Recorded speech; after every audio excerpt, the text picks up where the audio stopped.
प्रेमी भगवत भक्तिप्रेमी सुहृदजन हो. आपण भागवत पुराण निरूपण याच्या स्कंद क्रमांक 6 हा संपवत आणला आहे, पुरा करत आणला. 7वा स्कंद नंतर सुरू होईल.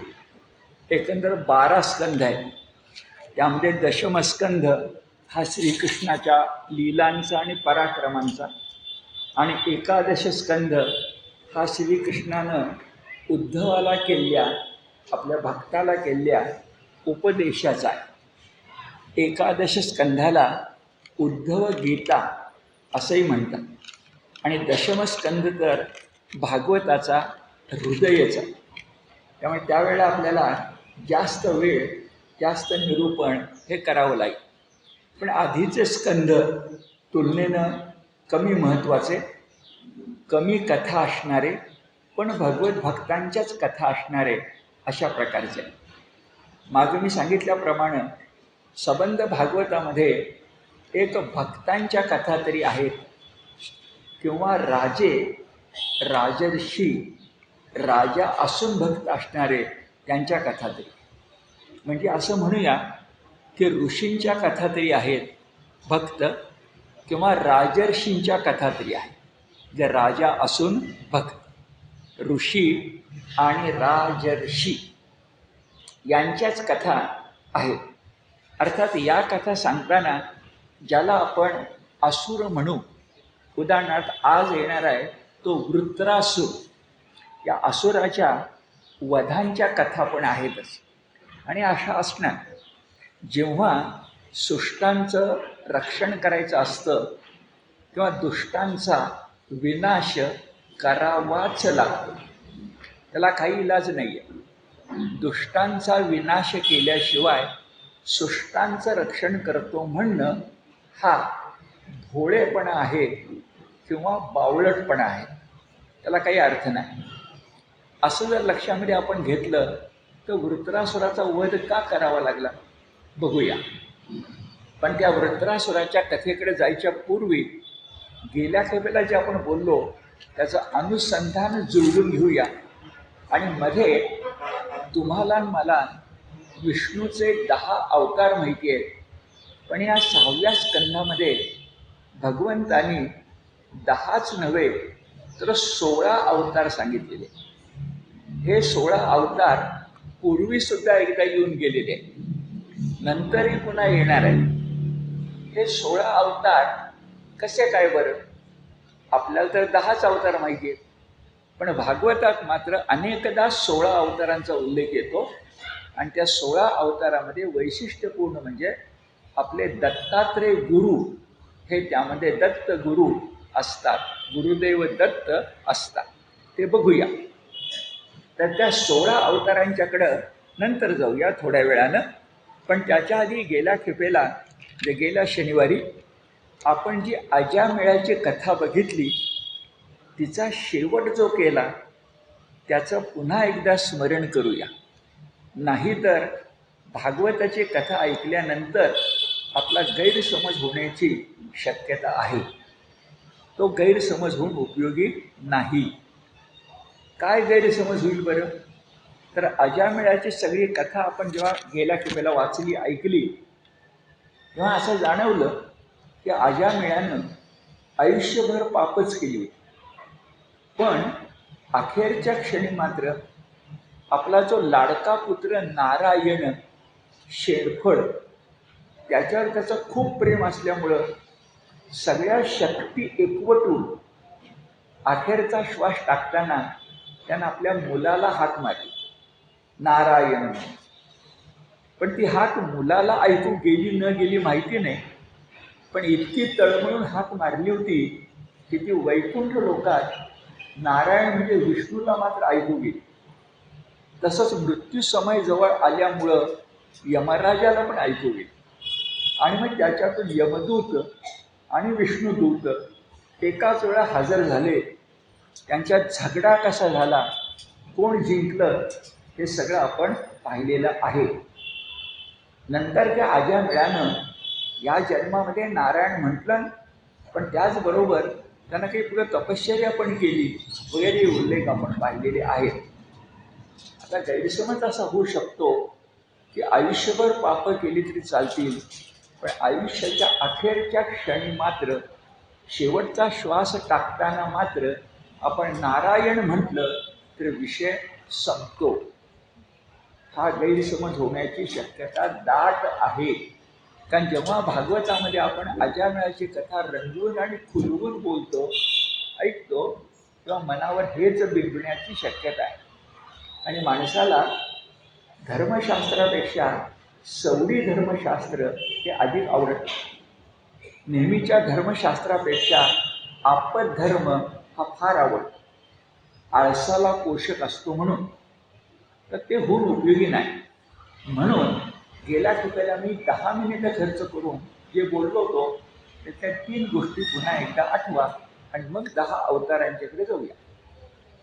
पहिली गोष्ट अशी म्हटली होती की नारायण हाक मारली म्हणून त्याचा शेवट गोड झाला. तुकोबाराय आपल्याला हे सांगतात, आयुष्य कसं पाहिजे बरं? शेवटचा दिस गोड व्हावा. किंवा आयुष्यामध्ये सगळे दिवस जे काही आपण उपभोगायचे ते कशासाठी? काय उद्देश डोळ्यासमोर ठेवून? शेवटचा दिस गोड व्हावा. तो अजामिळाचा झाला, पण तसाच आपला होईल याची खात्री नाही. हा पहिला धडा. गैरसमज होत असेल तर पहिला धडा, आपण अजामिळ होण्याची शक्यता नाही. मग काय केलं पाहिजे बरं? तर अजामिळाच्या मुखी मुलाच्या निमित्तानं का होईना नारायणाचं नाव आलं. आपल्या मुखी मुलाच्या निमित्तानं नारायण नाव येण्याची शक्यता फार कमी आहे.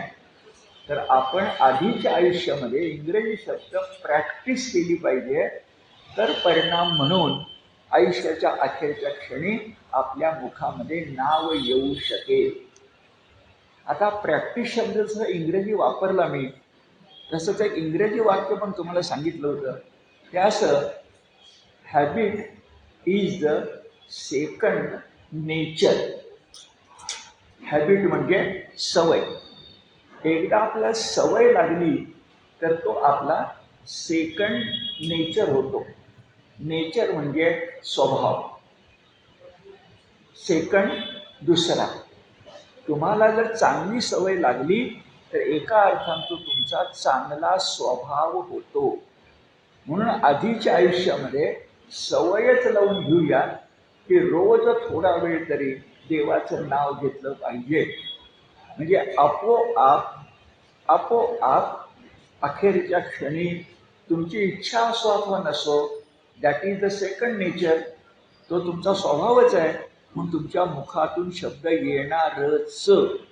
ते यावेत म्हणून आपण सवय लावली पाहिजे.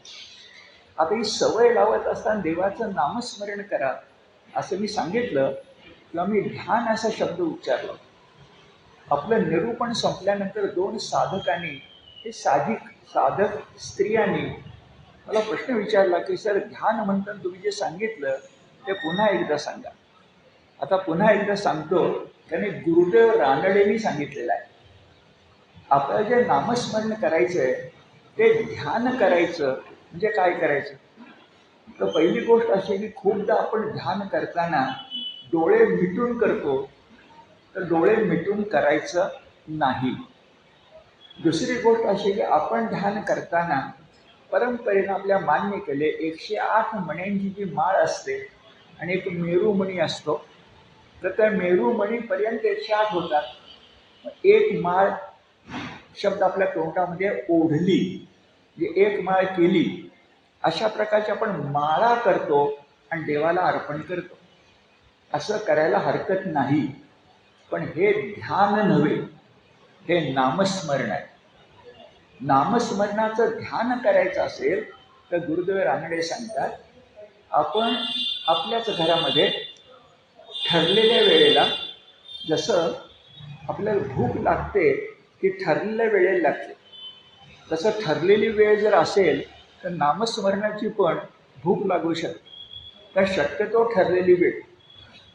अशा ठरलेल्या वेळेला जरा जगापासून दूर जाऊन आपल्याच घरात एखाद्या खोलीमध्ये 5 मिनिटं, 10 मिनिटं, 15 मिनिटं आपण ध्यान करण्याची गरज आहे. आता असं ध्यान करताना सरळ पद्मासन घेऊन बसावं अशी अपेक्षा. पण वयानुसार पद्मासन घालणं शक्य नसेल तर खुर्चीवर बसलो तरी बिघडत नाही. आपल्या समोर आपल्या आराध्य दैवताची मूर्ती किंवा छापील पुस्तकात कव्हर असेल तर ते असलं पाहिजे. मी मागं बोललो, आजही बोलतो की मी स्वतः गणपतीचा भक्त आहे. तर ओम गम गणपतये नमः असं मला म्हणायचं असेल तर समोर मी गणपतीचं मूर्ती राहू दे, पुस्तकावर छापलेलं चित्र ठेवेन. आणि जे 10 मिनिटं मला जप करायचे म्हणजे ध्यान करायचे, तेव्हा मी त्या चित्राकडे बघत, म्हणून डोळे मिटायचे नाही, त्या चित्राकडे बघत माझ्या मुखातून नाद निर्माण होतोय, तो म्हणजे ओम गण गणपतये नमः हा नाद आहे. समोर जे चित्र आहे ते रूप आहे भगवंताचं, आणि ते रूप आणि माझ्या मुखातला नाद याचं अनुसंधान जुळलं पाहिजे. अनुसंधान जुळलं पाहिजे तर त्याला ध्यान म्हणतात. रूप डोळ्यांना दिसतंय, मुखातून नाम येतंय, कान ते ऐकतायत, हृदयापर्यंत ते पोचतंय, आणि अशा वेळा शक्यतो दुसरा कुठलाही विचार न करता हे शक्य आहे. एक गोष्ट खरी की तुम्हाला मला हे मन आहे ना ते निर्विचार, ते कुठलाच विचार मनामध्ये येऊ द्यायचा नाही, चांगला वाईट कुठलाच, आठवण स्मरण कुठलंच, हे फार कठीण आहे. 5-10 सेकंद सुद्धा जमत नाही. 60 सेकंदाचं मिनिट होतं. पण तुम्हाला सांगतो, गुरुदेव सांगतात प्रयत्न केला तर हे जमू शकतं. जे कृष्णमूर्ती सांगतात प्रयत्न केला तर जमू शकतं. आपण करून बघण्याची गरज आहे. मग अर्ध मिनिट, 1 मिनिट, 2 मिनिटं, 5 मिनिटं, मी तर 15 मिनिटं म्हटलं तर फारच झालं. पण निर्विचार करून, ही अट लक्षात घेऊया, कठीण आहे पण अट लक्षात घेऊया. निर्विचार करून रूप आणि नाद यांचं अनुसंधान जर झालं तर ते ध्यान होतं. असं ज्यांना परमार्थाचे पाणिनी म्हणावं इतका मोठा माणूस म्हणजे गुरुदेव राज रानडे, त्यांचं मी तुम्हाला सांगतोय. म्हणजे अन्य कुणाचं नाही विचारलं आपण तरी चालू शकतं. आता मूळ मुद्दा असा की हे ध्यान आपण करण्याची गरज आहे का? Habit is the second nature. Tukoba असंही म्हणतात, पडिले वळण इंद्रिया सकळा. पुढचा चरण वेगळा आहे, पण आपण म्हणूया पडिले वळण इंद्रिया सकळा, तो जाहला सोहळा भाग्याचाकी. तुकोबांचा शब्द नाही आहे. तो झाला सोहळा भाग्याचाकी. आपल्या दृष्टीनं भाग्याचा सोहळा कधी होईल? पडिले वळण इंद्रिया सकळा. आणि मग मी त्या गेल्या आपलं गोष्ट सांगितली होती, एकदा पहाटे उठायची सवय लागली तर ती लागतेच. आता त्यावर वेळ खर्च करूया नको. इतकं सगळं अनुसंधान गेल्या टप्प्याला आपण बघितलं होतं की अजामेळासारखे होणार नाही. प्रॅक्टिस म्हणजे सवय केली पाहिजे. सवय हा दुसरा नेचर आहे. त्यावेळी मी असंही म्हटलं होतं की अध्यात्माची व्याख्या करताना गीता काय म्हणते? स्वभावो ध्यात्म उच्यते. अध्यात्म कशाला उच्यते म्हणतात? स्वभावाला. हा स्वभाव कुणाचा? हा स्वभाव परमात्म्याचा. बरेच अर्थ आहेत पण सुपा घेऊया. परमात्म्याचा स्वभाव म्हणजे अध्यात्म. आपण कोण आहोत? आपण परमात्म्याचे अंश आहोत. जीवात्मा, तो विश्वात्मा. मग जीवात्म्याला सवय लावूया की विश्वात्म्याशी एकरूप होणं शक्य आहे. एवढं अनुसंधान अजामेळाच्या गोष्टीचं आपण लक्षातच ठेवलं पाहिजे, नाहीतर अजामेळाच्या गोष्टीनं गैरसमज होण्याची शक्यता आहे. तो आता आपला तुमचा माझा होणार नाही असं आपण गृहीत धरूया आणि पुढे जाऊ. आता 16 अवतार. त्या 16 अवतारातले 10 अवतार तरी आपल्याला नेमके माहिती आहेत का? तर 10 अवतारामध्ये 8 अवतार आपल्याला माहिती आहेत. म्हणजे मत्स्य कूर्म वराह सुरुवात करून आपण 8वा अवतार आपला भगवान गोपाल कृष्ण इतकं पक्क माहिती आहे. पण 9वा अवतार हा गौतम बुद्धांचा किंवा वारकऱ्यांच्या मते नामदेवांच्या मते श्री विठ्ठलाचा आहे. थोड्या वेळाने त्याच्याबद्दल बोलतो. आणि 10वा अवतार कल्की त्याचा आहे. मागे बराच विस्तारानं बोललो तो आठवतं का बघा. कलंकी म्हणायचं नाही. कलंकी हा शब्दच चुकीचा आहे. कल्की. तर तो कल्की जो अवतार आहे तोही काय आहे बरं? तर तो घोडेस्वार आहे. तो कसा आपण नंतर बघूया. आता हे 10 अवतार आपल्याला माहिती आहेत. मत्स्य कूर्मपासनं बुद्ध आणि कल्की पर्यंत. आता या 10 अवतारामध्ये आणखी कोणत्या 6 अवतारांची भर घातली आणि 16 अवतार झाले बरं? तर त्याच्यामध्ये श्री दत्तात्रेय आहे. नंतर कपिल महामुनी आहे, ज्यांनी सांख्य तत्वज्ञान आपल्या आईला देवहूती हिला शिकवलं आणि आपल्याला मिळालं. दत्तात्रेय, कपिल महामुनी. त्याच्यानंतर तिसरे जे आहे ते सनत कुमार आहे.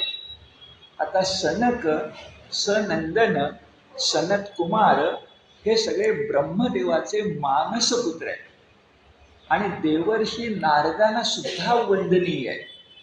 देवर्षी नारद म्हणजे भक्तश्रेष्ठ, पण त्यांनाही वंदनीय असणारे सनत, सनंदन, सनत कुमार असे सगळे आहेत. ते एक अवतार आहे. चौथा जो अवतार आहे तो देवर्षी नारद मुनींचा आहे. त्याला विचार करा. वसिष्ठांना ब्रह्मर्षी म्हणतात, विश्वामित्राला राजर्षी म्हणतात. ब्रह्मर्षी आणि राजर्षी हे समजलं, पण एकट्या नारद मुनींना देवर्षी म्हणतात. देवर्षी शब्द नारद मुनींच्या शिवाय आणि कुणाला लावला जात नाही. तर ते देवर्षी नारद मुनी हाही भगवंताचा 16 पैकी एक अवतार मानला गेला. पुढं धन्वंतरी, अश्विनी कुमार पण आपला ऐकून माहिती आहे, पण धन्वंतरी एकटाच असतो, नारायणाची मूर्ती.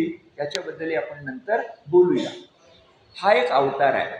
आणखी एक अवतार मानला गेलाय तो म्हणजे ऋषभदेव.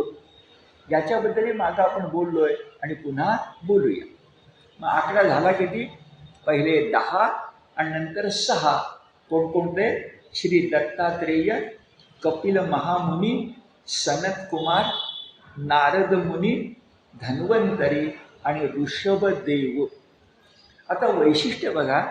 व्यास महर्षींनी या 16ही अवतारांच्या पासून आपण काय शिकायचं हे आपल्याला सांगितलं. या 2 गोष्टी म्हणता येतील. एक गोष्ट अशी की या अवतारांचे गुण कोणते. एक गोष्ट अशी या अवतारांचे गुण कोणते. प्रत्येक अवताराचा गुण वेगळा आहे. उदाहरणार्थ कूर्म. कूर्माचा उल्लेख गीतेच्या 2ऱ्या अध्यायात पण आलेला आहे. काय कूर्म आणि कासवाचा गुण आहे बरं? आपण देवळामध्ये कासव बघतो, त्यालाही नमस्कार करतो, मग देवाला नमस्कार करतो. कासवाचा सगळ्यात मोठा गुण कोणता असला तर आपले जे पाय आहेत ते तो पाहिजे तेव्हा आवरून घेऊ शकतो आणि पाहिजे तेव्हा बाहेर काढू शकतो. आपण सुद्धा आपली पंचेंद्रिय पाहिजे तेव्हा आवरून घेतली पाहिजेत आणि हवी तेव्हा बाहेर काढली पाहिजे. तेव्हा आपण आपली पंचेंद्रिय पंच विषयांच्याकडे देण्यापेक्षा तो जो आपला परमेश्वर आहे त्याला दिली पाहिजे. हा त्या कूर्माचा गुण आहे. असं या पद्धतीनं प्रत्येक अवताराचा गुण कोणता हा एक मुद्दा. आणि दुसरा, त्या गुणामुळं तो अवतार आपल्याला कोणता कृपा प्रसाद देतो. दत्तात्रेय घेतले तर दत्तात्रेयांच्याबद्दल 11 स्कंदामध्ये कथायन आपल्या सगळ्यांना माहिती आहे की स्वतः दत्तात्रेय मग एकमुखी माना किंवा त्रिमुखी माना, काही बिघडत नाही. ते जे दत्तात्रेय आहेत ते गुरूंचे गुरु आहेत. म्हणजे गुरूंचा गुरु, गुरु तत्वाचा वेदापासूनचा आविष्कार, वेदापासून म्हणजे दत्तात्रेय. आणि असे दत्तात्रेय एकादश स्कंदात आपल्याला दिसतं की ते निसर्गातले 24 गुरु करतात. म्हणजे स्वतः गुरुदेव दत्त आहे. जो गुरूंचा गुरु आहे तो किती विनम्र आहे, केवढा गुणग्राहक आहे की निसर्गामधले 24 गुरु, 24 आकडा लहान नाही आहे, 24 गुरु दत्तात्रेय करतात अशी कथा एकादश स्कंदामध्ये येते. जे गुरुनं शिष्याला शिकवणं हा एक भाग, पण स्वतः सतत शिकणं आणि मग शिष्याला शिकवणं हा दुसरा भाग. ही गुरुवर जबाबदारी आहे, आजही आहे. हे शिकलो कुठून आपण? दत्तात्रेयांच्याकडनं. हा त्यांचा कृपा प्रसाद आहे, म्हणजे त्यांचा गुण आणि त्यांचा कृपा प्रसाद. थोडक्यात 16ही अवतारांचे गुण कोणते आणि 16ही अवतारांचे आशीर्वाद कोणते हे आपल्याला क्रमानं बघायचं आहे. आणि मग वृत्रासुराच्या गोष्टीकडे जायचं आहे की स्कंद क्रमांक 6 आपला पुरा होईल. आता प्रत्येकाचे गुण आणि प्रत्येकाचे आशीर्वाद बघूया. काही वेळेला ते भागवताच्या कालखंडातला आहे. आज ते तुम्हाला मला पटेल, रुचेल आणि आवडेल असं नाही. ते त्या कालखंडातलं आहे. इसवी सन पूर्व 1000, आजच्या मागं 3000. ही मर्यादा लक्षात घ्यायची. कारण व्यक्ती काय किंवा ग्रंथ काय हा काळाच्या चौकटीनं बांधलेला असतो. पराक्रम व्यक्तीचा सुद्धा हा काळाच्या चौकटीनं बांधलेला असतो. ग्रंथसुद्धा काळाच्या चौकटीनं बांधलेला असतो. लक्षात घेतलं की संदर्भ कळतो, आणि संदर्भ कळला तर नेमका त्याचा अर्थ लागतो. याचा संदर्भच कळला नाही तर कुठल्याही वाक्याचा विपर्यास होऊ शकतो. उदाहरणार्थ, मत्स्य अवतार काय शिकवतो? तर जल जंतू यांचा संघात असेल तर त्यापासून आपलं संरक्षण करतो असं भागवतकार म्हणतात. जल म्हणजे पाणी आणि जंतू म्हणजे पाण्यातले पण जंतू, आपल्यावर रोग व्याधी म्हणून येणारे पण जंतू आणि जगातले जीवजंतू, या सगळ्यांच्यापासून संरक्षण हे आपल्याला मत्स्य शिकवतं. काय कारण असेल? तर मासा ज्या चपळाईनं पाण्यात खेळतो तसं पाण्याचं भय न बाळगता आपण जर पाण्यावर मात करायला पाहिजे असेल तर कुणाला शरण गेलं पाहिजे? माशाच. पाणबुडीचा आकारसुद्धा कसा असतो? विमानाचा आकार पक्ष्यासारखा असतो आणि पाणबुडीचा आकार माशासारखा असतो. हा निसर्गाचा प्रसाद आहे. तर जल जंतू संघात म्हणजे एकत्र जे असतील त्यापासून संरक्षण. कूर्माचा गुण काय बरं?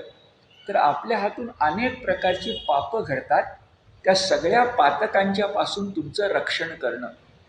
आता किती सूक्ष्म विचार केला आहे बघा पातकांचा.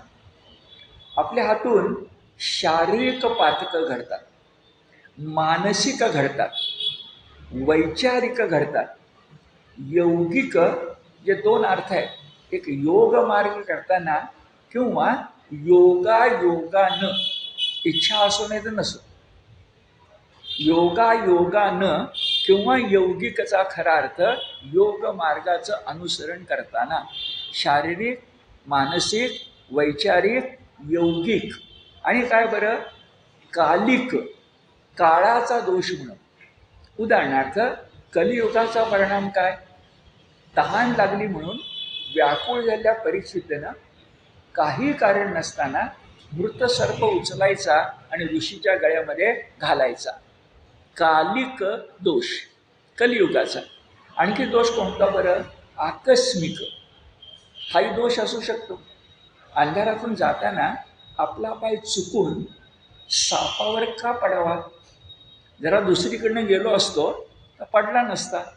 पण आकस्मिक हे सूक्ष्मपणे सांगून म्हटलं, ही सगळी पातकं, पातकं म्हणजे दोष, दूर होण्यासाठी आपल्याला कूर्म अवतार मदत करतो. तिसरा आहे वराह. वराहाचं सांगितलंय कुमार्गापासून रक्षण. वराह हे गावामधला वराह का रानामधला वराह लक्षात येते आपल्या. हा कोणताही तुम्ही मार्ग माना, तो नाही म्हटलं तरी ज्याला आपण मल म्हणू, घाण म्हणू, अशा ठिकाणी वस्ती करतो की काय असं जाणवायला लागतं.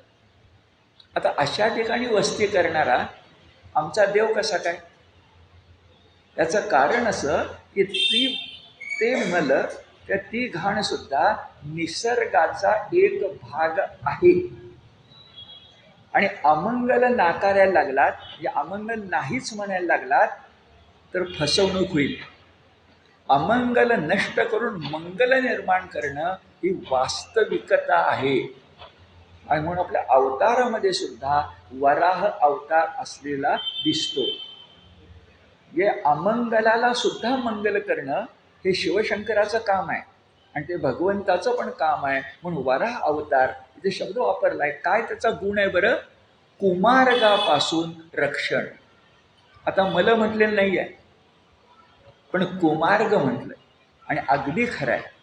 लहानपणी मोठेपणी मधल्या वयात संगती संग दोषहा, नको त्या मित्रांची संगत लागली तर मुलांपासून माणसांपर्यंत माणसं व्यसनाधीन होतात हे आपल्याला कळतं. कसं काय बरं? कुमार्ग. सन्मार्ग हा आवश्यक आहे आणि कुमार्ग टाकायचा आहे. मग कुमार्गापासून रक्षण कोण करणार आहे? वराह, जो अमंगलाला मंगल करू शकतो. नरसिंह. आता नरसिंह म्हणजे अन्यायाचा प्रतिकार करणारा, पण त्या काळच्या भाषेत म्हटलंय आता कसा काळाची मर्यादा आहे बघा. अरण्यातून प्रवास असू दे नाही तर युद्ध प्रसंग असू दे, त्याच्यामध्ये कवच करून आपलं रक्षण करण्याचं काम नरसिंह करतो. कवच शब्दाचा अर्थ लक्षात आला का बघा.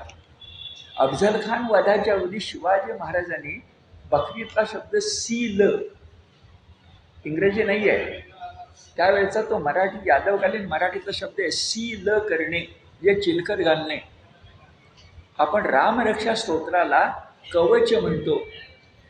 हनुमानाचं स्तोत्र कवच म्हणतो. कवच असेल, कर्णाला होतं अंगजात अंगभूत, तर तुम्हाला त्रास होण्याची शक्यता कमी आहे. म्हणून अरण्यातून जाताना का युद्ध प्रसंगात ज्ञानेश्वरी म्हणतात, मस्तकावर ज्ञानेश्वरीत उल्लेख आहे, मस्तकावर शिरस्त्राण असेल, शिरस्त्राण त्राण रक्षण करणारा, आणि अंगावर चिलखत असेल तर किती का बाणांचा वर्षा होईना, अडचण कसली, असा दृष्टांत ज्ञानेश्वरांनी दिलेला आहे. मुद्दा असा की अरण्याची वाट किंवा युद्ध प्रसंग रक्षण कोण करणार? नरसिंह किंवा नारसिंह, दोन्ही उच्चार बरोबर आहे. नरसिंह किंवा नारसिंह. पुढे वामन. त्या काळच्या भाषेत सांगितलंय, आकाश मार्गे जाताना त्या आकाश मार्गे आलेली संकट दूर करायचं काम वामनावतार करतो. का? वामनानं आपल्या 3 पदचिन्हांनी आकाश पण व्यापलंय हे आपल्याला माहिती आहे. मग आकाश व्यापू शकण्याचे सामर्थ्य एक सूर्यनारायणापाशी आहे आणि दुसरा बटू असून सुद्धा वामनापाशी आहे.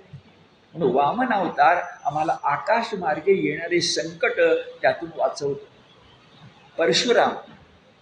त्या काळच्या भाषेत सांगितलंय की पर्वत शिखरावर जात असताना ज्या अडचणी येतात त्याच्यापासून परशुराम आपलं रक्षण करतो. किती सूक्ष्मता आहे बघा. परशुरामाचं संबंध भारतातलं निवासस्थान कोणतं?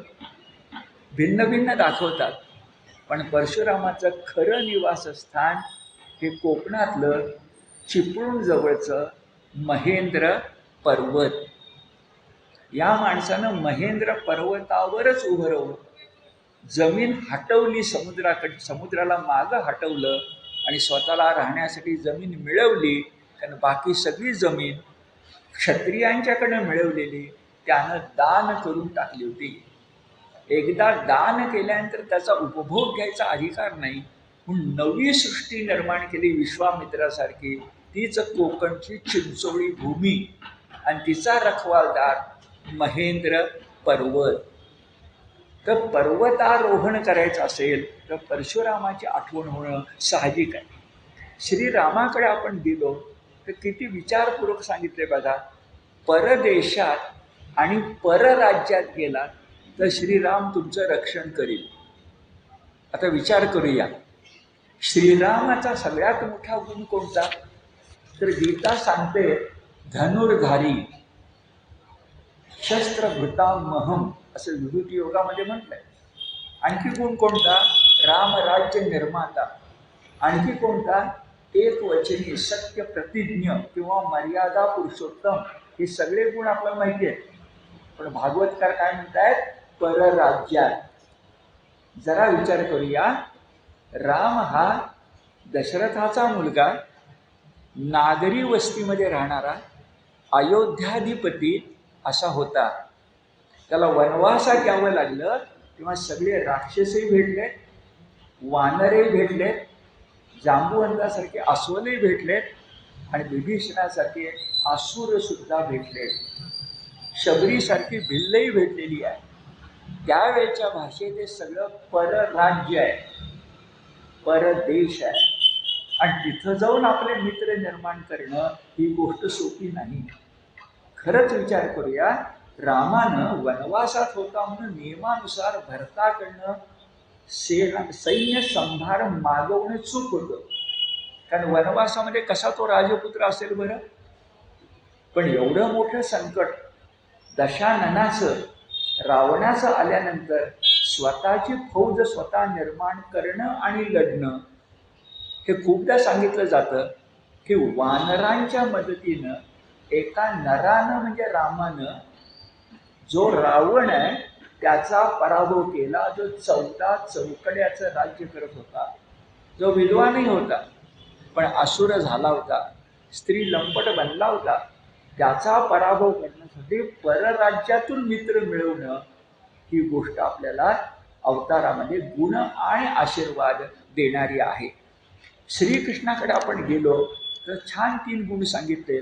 एक म्हणजे अविचार नष्ट करणं, दुसरं प्रमाद नष्ट करणं, आणि तिसरं फार महत्वाचं आहे विवेक बुद्धी जागवणं. सगळ्या भगवद्गीतेत लाडका पुत्र कोण आहे भगवंताचा? स्थितप्रज्ञ. लाडका पुत्र कोण आहे? ज्ञानी भक्त. आणखी कोण आहे? गुणातीत. कोण आहेत माणसं सगळी? ही सगळी माणसं विवेकी आहेत, सावधान. तर विवेक हा श्रीकृष्ण जागवतो. आता कल्की आणि बुद्ध शेवटी घेतले आणि मध्ये 6 घेतले, म्हणजे 8 आणि 6 14 आणि शेवटी 2 16. आता मध्ये 6 कोण कोण आहेत बरं? तर दत्तात्रेय. मला असं वाटत होतं की आहे की दत्तात्रेयांच्याकडनं 24 गुरु घेणं हे गुण किंवा आशीर्वाद सांगितला असेल, पण नाही.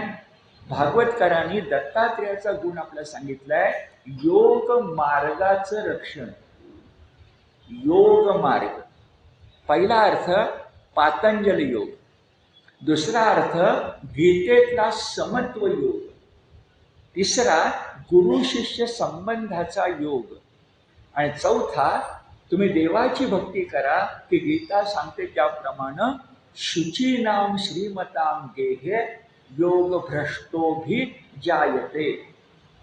फुटलेल्या ढगाप्रमाणे गेल्या जन्मातला योग मार्ग फुकट जाण्याची शक्यता नाही. मागच्या जन्मातली योग शक्ती तुम्हाला नव्या जन्मामध्ये मिळणारच आहे. आणि याचं मोठं उदाहरण म्हणजे योग्यांचा योगी जसा तो श्रीकृष्ण, तसे आळंदीचे आपले ज्ञानेश्वर. 16व्या वर्षी ज्ञानेश्वरी लिहिणं हे फक्त योग भ्रष्ट नव्हे, योगयुक्त माणसालाच फक्त शक्य आहे.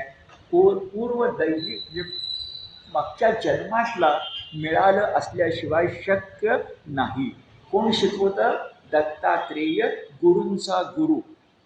पुढे सांगितलंय सनत कुमार, नाही मध्ये राहिले कपिल महामुनी. सांख्य तत्वज्ञान काय शिकवतं? सांख्य तत्वज्ञान ईश्वर मानत नाही, पुरुष आणि प्रकृती फक्त मानतात. त्या सांख्यांच्या तत्वज्ञानामध्ये वेदांती मंडळींनी ईश्वर मिसळला. ती 24 तत्व होती सांख्यांची, यांनी 25वे तत्व तयार केलं. सांख्य म्हणजे 24 तत्व आणि वेदांती म्हणजे 25 तत्व. 25वे तत्व म्हणजे गीतेतला 15वा अध्याय पुरुषोत्तम योग. पुरुषोत्तम म्हणजे परमात्मा. हा ईश्वर गीतेनं सांख्यांच्या मध्ये मिसळला, म्हणून गीतेला स ईश्वर सांख्य असं म्हणतात. सेश्वर सांख्य. गीता सांख्यच आहे. दुसऱ्या अध्यायाचं नाव काय आहे? सांख्य योगो नाम. पण सांख्यांचं नसलेलं गीतेत वाढलंय ते म्हणजे ईश्वर. आता कपिल मुनी ईश्वर मानत नाहीत. मग ईश्वर मानत नाहीत तर कपिल मुनींनी आपल्या आईला देवहूतीला जे सांख्य तत्वज्ञान सांगितलं त्याचा गुण कोणता आणि त्याचा आशीर्वाद कोणता? भागवतकार सांगतात सांख्य तत्वज्ञानाचा गुण आहे कर्म विपाक सिद्धांतातून सुटका. कर्म विपाक सिद्धांतातून सुटका म्हणजेच मोक्ष. जे काम भक्तीनं गीता सांगते ते काम सांख्य तत्वज्ञान ज्ञानानं सांगतात. तुम्हाला जर आत्मज्ञान झालं, माझ्या देहातच परमात्मा हे पक्क कळलं, नुसतं कळलं नव्हे त्याची अनुभूती आली तर तुम्हाला मोक्ष मिळतो. या जन्मात तुकोबांना मिळाला आणि एकदा मोक्ष मिळाला की कर्म विपाक सिद्धांतातून सुटका झाली.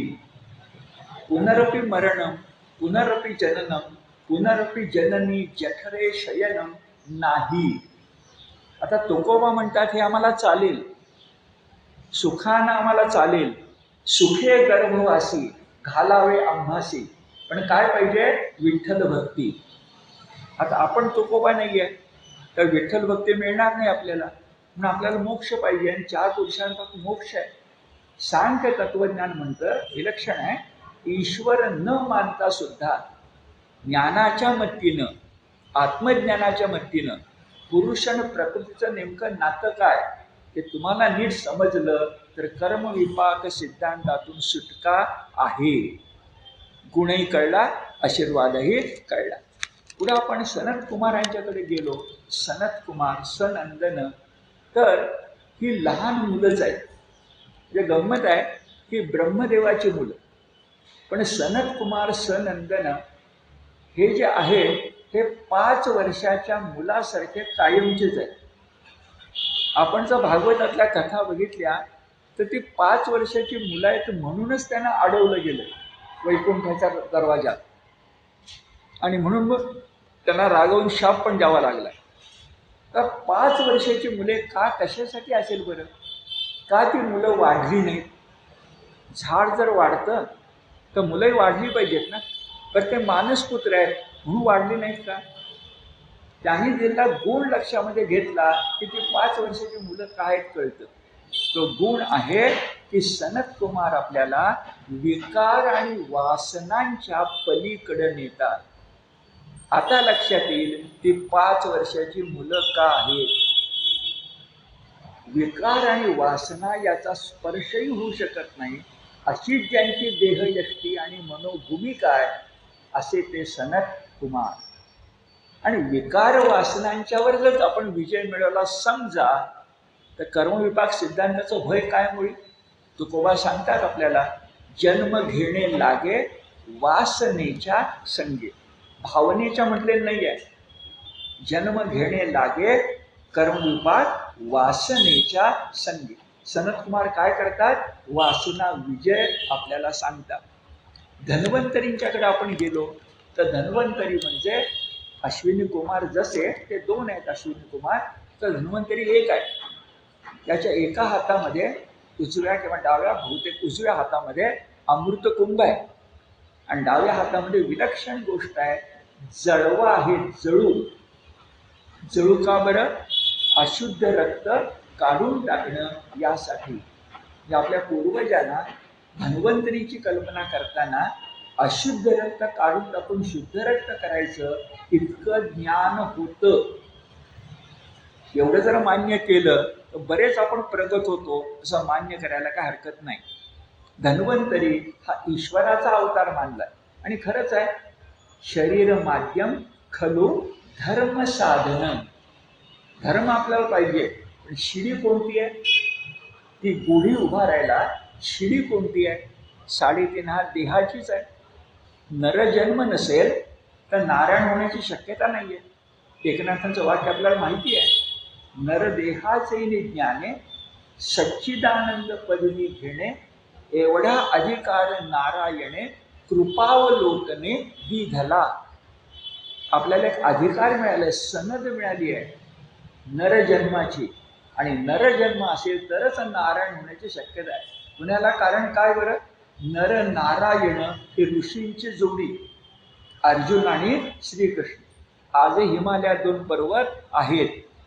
दोन्ही ऋषी म्हटलं तर भाऊ भाऊ आहे, म्हटलं तर माय लेकर आहे, म्हटलं तर भक्त भगवंत आहे, पण नातं आहे त्यांच्या. त्यातले नर आपण आहोत, त्यातले अर्जुन आपण आहोत. किती भाग्यवान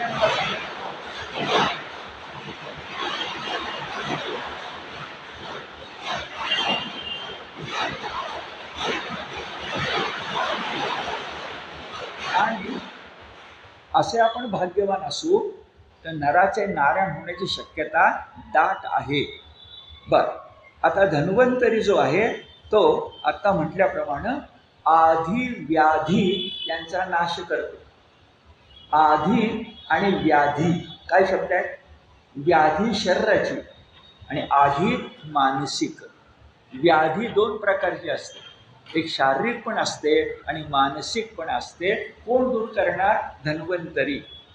ऋषभदेवाकडे गेलो, खूप बोललोय आपण त्याच्याबद्दल. तो जो जड भरत होता त्याचे वडील म्हणजे ऋषभदेव.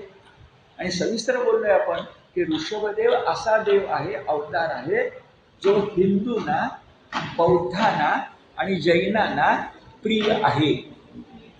ऋषभदेव हिंदूही मानतात, बौद्धांच्या अर्हतमध्ये ऋषभदेव आहे आणि जैनांच्या तीर्थंकरामध्येही 24 ऋषभदेव आहे.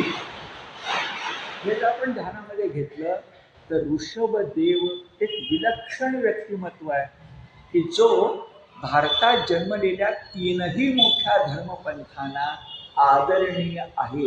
ही गोष्ट सामान्य नाही. 3 धर्मपंथांना एकच माणूस आदरणीय असतो, ही गोष्ट साधी नाही. म्हणून त्याला आपण अवतार मानले. खूप बोललोय आपण त्याच्याबद्दल. ऋषभदेव तो काय शिकवतो आपल्याला बघा. तो ऋषी आहे आणि म्हणून तो आपल्याला इंद्रिय दमन शिकवतो. परमार्थात ही गोष्ट अत्यंत महत्वाची आहे. परमार्थात पहिला शत्रू अहंकार. अहंकार झाला की परमार्थ संपला. म्हणून नामदेवांनी पसायदान मागितलंय, अहंकाराचा वारा न लागो राजसा, माझ्या विष्णुदासा भाविकासी. देवळातली शेवटची पायरी संतांची धूळ अंगावर पडावी म्हणून नामदेवांनी विठ्ठलाकडनं मागून घेतलेली आहे, ते नामदेव. असे नामदेव सांगतात अहंकार पहिला शत्रू. आणि आपण लक्षात घेऊया भागवत निरूपण ऐकताना, दुसरा शत्रू म्हणजे इंद्रियांची आपल्यावर मात होणं. जितेंद्रिय जो असतो तो मन जेता सुद्धा असतो. मन सुद्धा इंद्रियांच्या ताब्यात गेलं अडचण आहे, इंद्रिय मनाच्या ताब्यात असली अडचण नाही. हे इंद्रिय दमन कोण शिकवतो? ऋषभदेव ऋषी शिकवतो असं म्हणतो. आणि आता शेवट बुद्ध आणि श्री विठ्ठल. आता गौतम बुद्ध, त्यांचं बुद्धाचं तत्वज्ञान हे आज शंकराचार्यांनी खोडून काढलं आणि हिंदू धर्म पुन्हा या भारतभूमीमध्ये सुप्रस्थापित केला. त्यासाठी त्यांनी 4 दिशांना 4 मठ स्थापन केले. हे सगळं आपल्याला माहिती आहे. पण 2 गोष्टी आपण या निरूपणात लक्षात ठेवूया की बुद्धांनी सुद्धा आर्य सत्य सांगितलेलं आहे. बुद्धांनी सुद्धा आर्य सत्य सांगितलं. सत्य कसलं? आर्य सत्य. शब्दच बघा.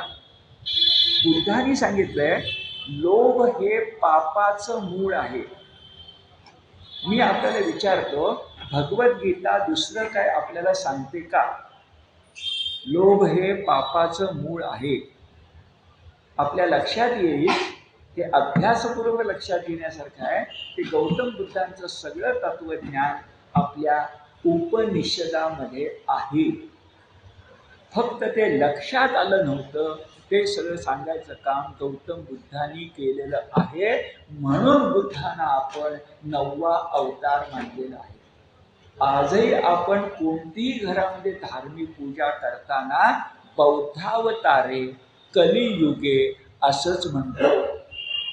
म्हणून गौतम बुद्धांचा बुद्धधर्म जेव्हा डॉक्टर बाबासाहेब आंबेडकरांनी स्वीकारला, त्या स्वातंत्र्यवीर सावरकरांचे उद्गार आहेत की घर आणि अंगण यांचं जितकं नातं असतं, घर आणि अंगण यांचं जितकं नातं असतं तितकंच धर्माचं बौद्ध धर्माचं आहे.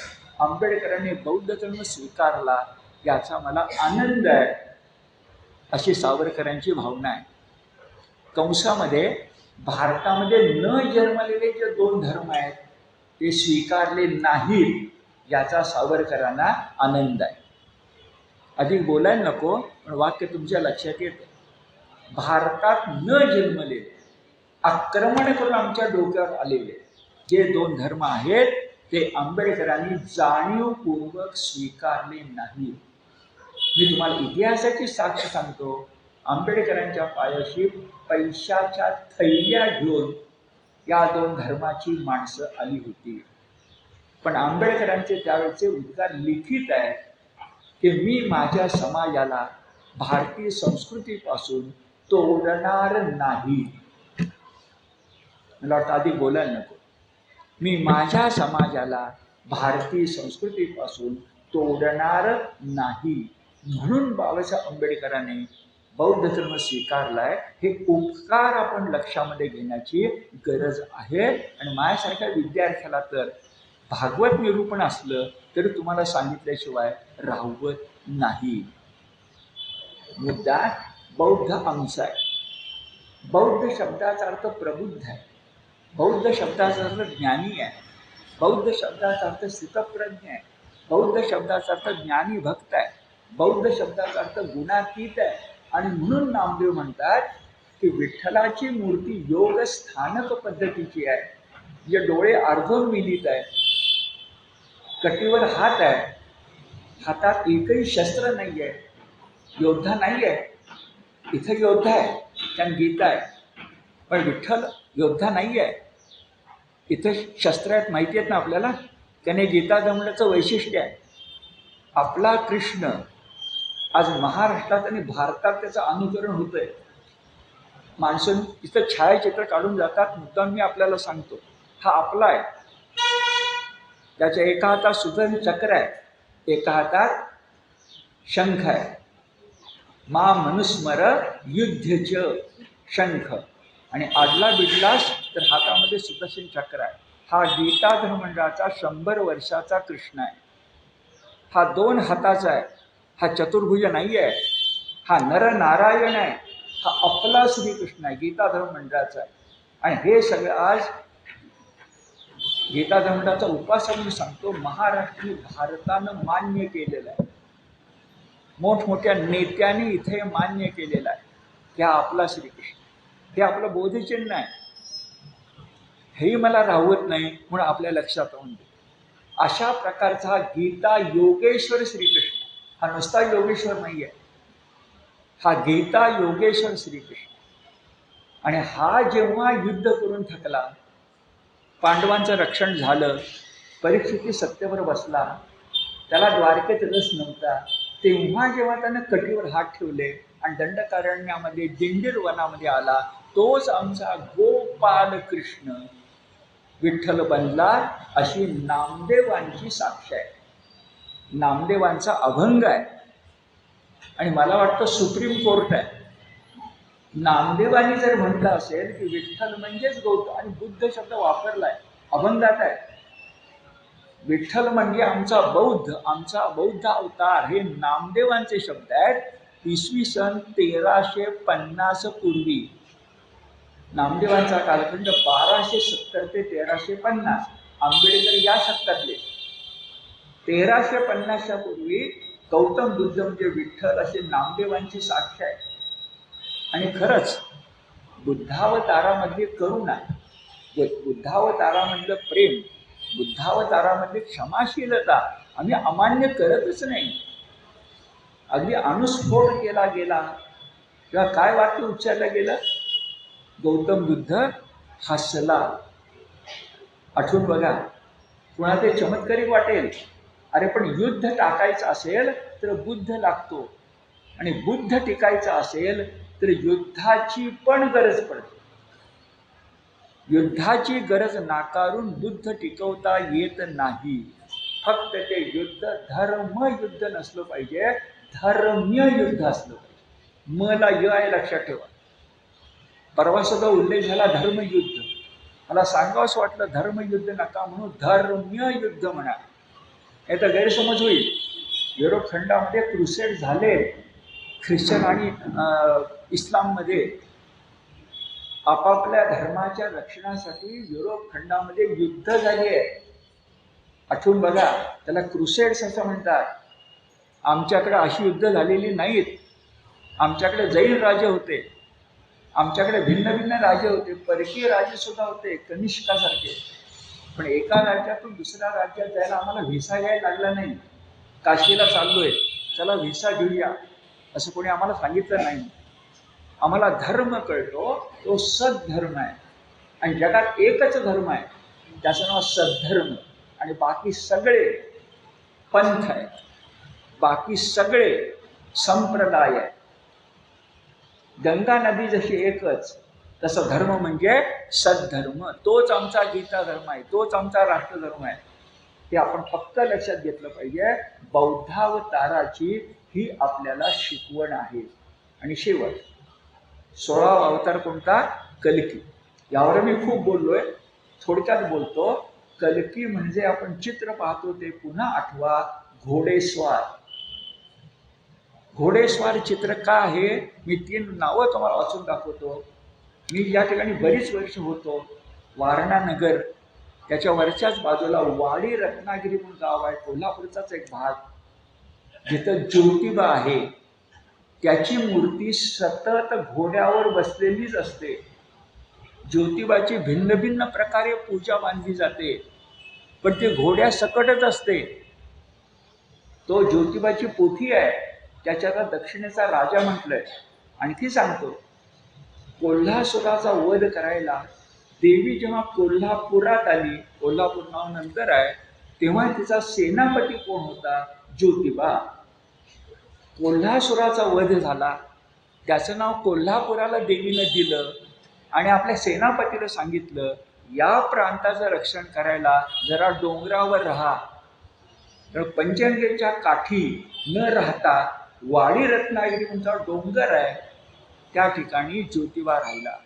मी जिथं काम केलं वारणानगर, ते भाग्यानं 2 डोंगराच्या मध्येच होतं.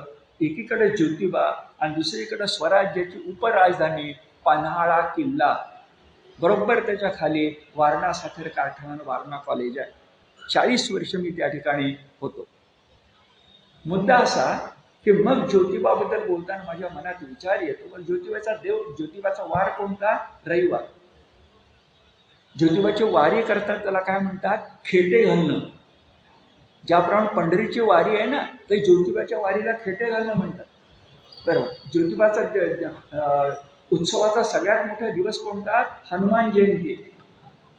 विचार करूया ना आपण. बर, आता हे जास्त होईल कारण मी बरेच वेळा बोललोय. तर ज्योतिबा, दुसरं नाव काय? खंडोबा. कल्की. खंडोबाचा अर्थ काय? खंडा म्हणजे खडग. आजही जेजुरीच्या खंडोबाला जाऊन बघा, तो मोठाच्या मोठा ते तलवार आपल्याला उचलता येते का? आणि ती माणसं उचलून लढाई करत होती. आम्हाला उचलता येत नाहीये. खंडा, खंडे नवमी, खडग. तिसरं नाव काय? मल्हारी मार्तंड. कोण हा? शंकराचा अवतार. मग सगळे शंकराचे अवतार. शंकर काय फक्त प्रेम, दया, क्षमा हीच भाषा करणार आहे का? त्याजवळ त्रिनेत्र पण आहे. त्यामुळे कल्की म्हणजे घोडेस्वार, घोडेस्वार म्हणजे 16वा अवतार किंवा 10वा अवतार, आणि तो अन्यायाचा प्रतिकार करणारा. पुढे वृत्रासुराच्या कथेत मी तुम्हाला सांगणार आहे, खलत्व नष्ट झालं तर खलही आपला असतो. खलत्व नष्ट झालं तर खलही आपला असतो. वृत्रासुर तसा झालाय, शिशुपाल तसा झालाय. पण खलत्व नष्ट करायला ज्ञानेश्वर हे आपल्याला प्रेमाचा मार्ग सांगतात, आणि 10वा अवतार आपल्याला तलवारीचा मार्ग सांगतो आहे. 9वा अवतार म्हणजे बुद्ध, म्हणजेच विठ्ठल, म्हणजे ज्ञानेश्वर. कारण अवतार पांडुरंग नाव ठेविले ज्ञानी, पण त्याला मर्यादा आहे. 9व्या अवतारानंतर 10व्या अवतार लागतो, त्याला इलाज नाही. बुद्ध टिकायला पाहिजे असेल तर गरज पडली तर धर्मीय युद्ध करावं लागतं, याला इलाज नाही. 16 अवतार अशा प्रकारचे झाले. वृत्रासुराची कथा सांगित म्हटलं होतं, पण हाच विषय एका अर्थानं माझ्या आवडीचा, आणि तुमच्याकडे बघितल्यानंतर वाटते बहुतेक तुमच्या आवडीचा. चेहऱ्यावर बघितल्यावर वाटतंय, त्यामुळे थोडंसं अधिक बोललं गेलंय, त्याबद्दल क्षमा करा. वृत्रासुराची कथा आता पुढच्या शनिवारी आपण बघूया. ती मोठी रोचक आणि रंजक आहे, पण त्यातही ते सांगतो खलत्व नष्ट करण्यासाठी खलाला सुद्धा कधी कधी नष्ट करावं लागतं. दर खेपेला पसायदान म्हणून भागत नाही. हे वृत्रासुराच्या कथेतून आपल्या लक्षामध्ये येईल. थांबू.